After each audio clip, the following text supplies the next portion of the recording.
Coucou les loulous, donc voici comme prévu la multiplication d'un nombre décimal par un nombre entier et également par un autre nombre décimal. Alors, je vous ai posé la multiplication, le nombre décimal est en haut. On va donc poser, pour commencer, une multiplication classique, sans tenir compte de la virgule. 8 fois 1, 8, 8 fois 2, 16, 6 et je retiens 1, 8 fois 6, 48 et 1, 49, et je retiens 4. 3 fois 8, 24 et 4, 28, et je retiens 2. 8 fois 4, 32 et 2, 34. Maintenant, je vais regarder combien de chiffres j'ai derrière la virgule dans tous mes nombres. J'en ai 2. Je vous rappelle que le résultat, ce nombre entier, tout nombre entier est un nombre décimal. C'est comme si derrière, on avait virgule, les dixièmes, les centièmes et les millièmes. Ça, vous connaissez. Donc, notre virgule qui devrait se positionner ici, on va donc la décaler des deux chiffres que l'on a derrière la virgule au nombre d'en haut. Donc, un chiffre, deux chiffres. Et donc, notre résultat, c'est bien 3489,68. Je vous ai préparé de l'autre côté un nombre décimal multiplié par un autre nombre décimal. On fait, comme je vous ai dit, on ne s'occupe pas des virgules pour l'instant.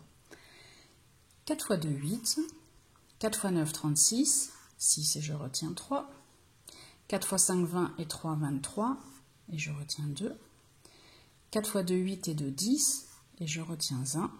4 fois 5, 20 et 1, 21. Je décale pour multiplier par le deuxième chiffre. Je mets donc mon 0. 3 fois 2, 6. 3 fois 9, 27. Et je retiens 2. 3 fois 5, 15 et 2, 17. Et je retiens 1. 3 fois 2, 6 et 1, 7. 3 fois 5, 15.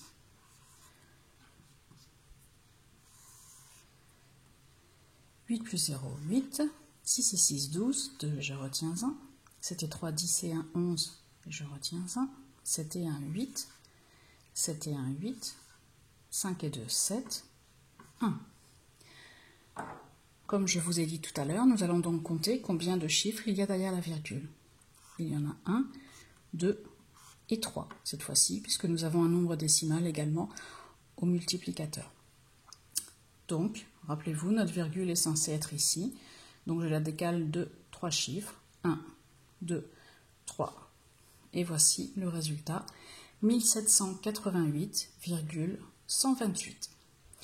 Donc, un rappel, on fait une multiplication classique sans tenir compte de la virgule. Et ce n'est qu'à la fin, au résultat, où on compte combien de chiffres on a derrière la virgule et on positionne la virgule au bon endroit. N'hésitez pas au début à me faire comme moi, c'est-à-dire à mettre en couleur tous ceux qui sont derrière la virgule. Voilà, rendez-vous pour une prochaine vidéo. À bientôt. Et un petit coucou de Wi-Fi.